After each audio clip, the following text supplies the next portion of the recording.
Selamat siang, perkenalkan nama saya Salsa Salsabila dari jurusan Food Technology 2019. Pada kesempatan kali ini, saya akan mempresentasikan materi mengenai Manager as Decision Maker. Nah, perusahaan yang saya pakai di sini adalah perusahaan Coca-Cola. Setiap perusahaan pasti akan menemui beberapa permasalahan-permasalahan selama mereka menjalankan perusahaan tersebut. Nah, oleh karena itu, setiap perusahaan itu harus memiliki manajer yang bisa melakukan decision making. Nah, decision making di sini maksudnya adalah pembuatan keputusan dalam hal mencari jalan keluar atau solusi bagi permasalahan-permasalahan yang sedang mereka hadapi. Ada beberapa langkah atau proses yang sebaiknya dilakukan oleh para manajer dalam hal decision making. Ada 8 langkah. Ada identifying problem, identifying kriteria, allocating weights to the criteria, developing alternative, analyzing alternative, selecting alternative, implementing alternative, dan yang terakhir itu adalah evaluating decision effectiveness.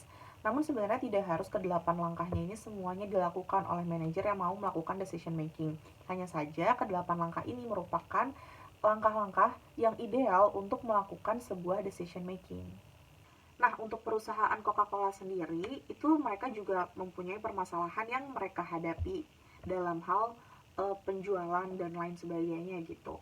Nah, sekarang ini saya akan menjelaskan gimana sih perusahaan Coca-Cola ini menghadapi permasalahannya tersebut dengan melakukan beberapa langkah dari decision making proses yang tadi sudah saya sebutkan.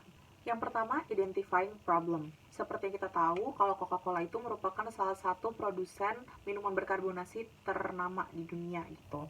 Nah, tapi saya bakal jelasin sedikit sejarah singkatnya. Jadi di tahun 1980 itu, gula harganya benar-benar lagi tinggi banget. Dan akhirnya Coca-Cola memutuskan untuk mengganti gula dengan gula proses kimiawi yang sekarang tuh kita kenal dengan nama fruktosa. Namun ada penelitian yang menunjukkan bahwa fruktosa dan soda itu kalau dibarengi, dicampur itu akan meningkatkan resiko obesitas dan diabetes gitu. Nah, semenjak ini isu-isu kesehatan yang menyerang Coca-Cola tuh semakin membesar gitu. Terus kemudian selain itu juga ada beberapa penelitian yang dilakukan di Indonesia yang menunjukkan bahwa ternyata sebanyak 26,3% sampel yang mengalami obesitas itu mereka mengonsumsi yang namanya minuman berkarbonasi sebanyak 4 kali lebih dari 4 kali seminggu gitu. Terus selain itu juga di Pusat Sains dan Lingkungan yang ada di India melakukan penelitian bahwa ternyata beberapa produsen minuman berkarbonasi yang termasuk Coca-Cola juga itu mereka ada yang namanya racun linden dan DDT.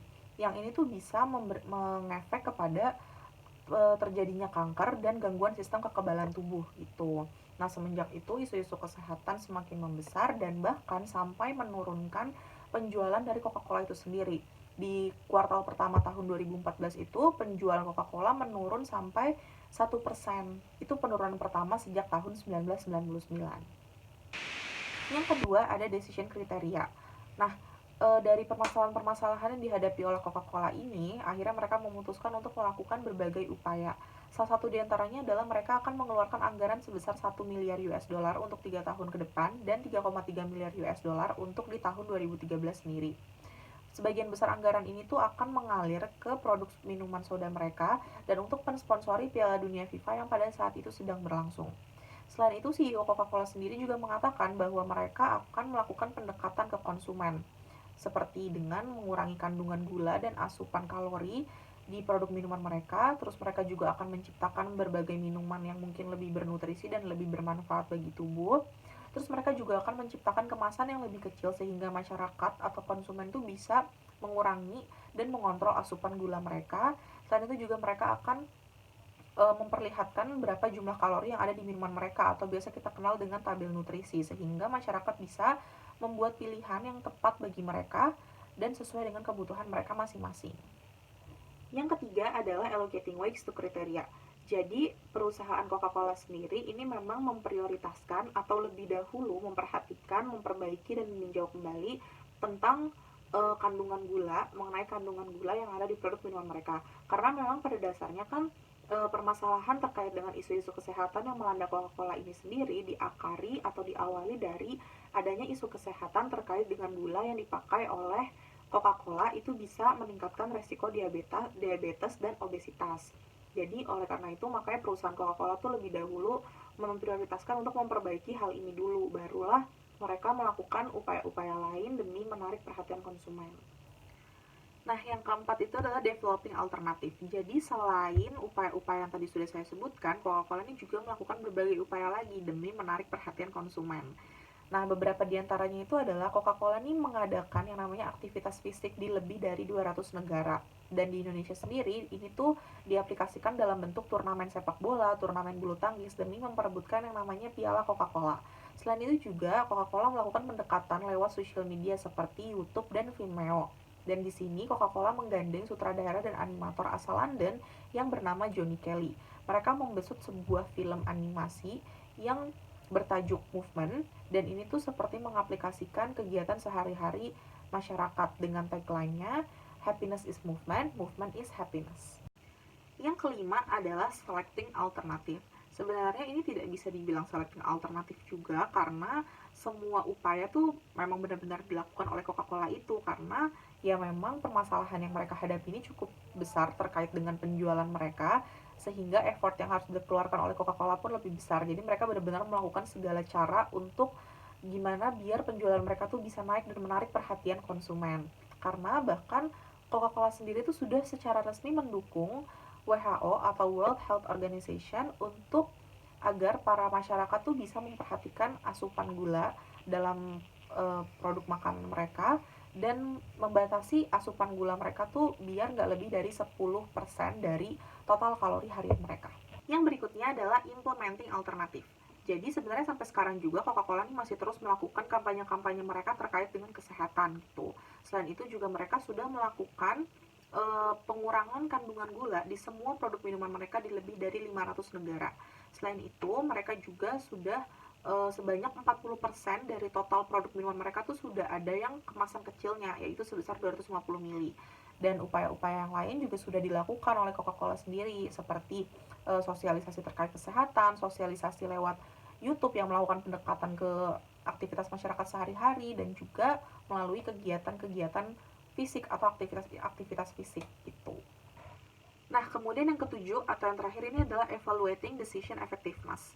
Nah, sebenarnya upaya-upaya yang dilakukan oleh Coca-Cola ini tuh cukup menarik perhatian banyak masyarakat, banyak konsumen. Ini terbukti dari banyaknya partisipan-partisipan, banyaknya dukungan-dukungan yang ditujukan kepada Coca-Cola itu. Nah, selain itu juga pendekatan Coca-Cola kepada masyarakat terkait dengan aktivitas sehari-hari itu ternyata cukup berhasil juga, karena ini juga menarik perhatian banyak konsumen, sehingga pak konsumen tuh bisa tetap mengkonsumsi minuman soda kesukaan mereka sekaligus tetap memperhatikan kesehatan diri mereka masing-masing. Nah, berikutnya saya akan memberikan contoh mengenai program decision dan non-program decision yang dilaksanakan oleh Coca-Cola. Yang pertama adalah program decision. Contohnya adalah misalkan seperti saat perusahaan sedang menghadapi permasalahan-permasalahan terkait dengan keluhan-keluhan kecil mengenai produk minuman mereka misalkan, atau terkait dengan suplai produk minuman mereka gitu. Hanya saja sebenarnya hal-hal seperti ini tuh tidak bisa terhindarkan juga karena berbagai macam faktor. Tapi yang bisa perusahaan lakukan adalah meminimalisir hal-hal yang bisa menyebabkan keluhan-keluhan tersebut datang. Dan ini bisa dibilang sebagai jenis program decision karena beberapa alasan. Misalkan seperti jenis decision seperti ini tuh sifatnya repetitif, karena memang selama perusahaan ini berdiri pasti mereka itu akan menemukan kendala-kendala tertentu gitu yang menyebabkan keluhan-keluhan ini datang. Dan seperti yang sudah tadi saya sebutkan, bahwa yang bisa perusahaan lakukan adalah dengan meminimalisir, dengan mengantisipasi hal-hal yang mungkin berpotensi menyebabkan keluhan-keluhan itu datang. Kemudian juga jenis permasalahan seperti ini tuh bisa dilakukan oleh manajer yang mungkin lebih di lower level. Kemudian time for solution-nya untuk permasalahan seperti ini juga terbilang relatif pendek, karena solusi untuk permasalahan seperti ini tuh terbilang cepat ditemukan gitu. Nah, itu adalah beberapa alasan kenapa jenis permasalahan seperti ini tuh terbilang sebagai program decision. Yang berikutnya adalah non-program decision. Contohnya adalah misalkan seperti pada saat Coca-Cola memutuskan untuk bekerja sama dengan Dynapack membangun pabrik daur ulang. Nah, jenis decision seperti ini tuh dikatakan sebagai non-program decision karena beberapa alasan juga, diantaranya jenis decision seperti ini tuh terbilang hal yang baru dan tidak biasa. Karena dalam contoh ini misalkan untuk membangun sebuah kerjasama, membangun pabrik daur ulang dengan Dynapack itu merupakan hal yang baru dan tidak biasa bagi perusahaan Coca-Cola sendiri. Selain itu, manajer-manajer yang terlibat dalam persoalan-persoalan seperti kerjasama ini tuh biasanya adalah manajer-manajer yang lebih di atas atau manajer upper level. Selain itu, time for solution untuk permasalahan seperti ini juga relatif lebih lama karena dalam membuat keputusan terkait dengan kerjasama membangun suatu pabrik itu tentunya diperlukan rencana dan keputusan yang tepat gitu. Nah, itu kenapa contoh permasalahan seperti ini tuh dikatakan sebagai non-program decision. Sekian presentasi dari saya, kurang lebihnya mohon maaf. Terima kasih.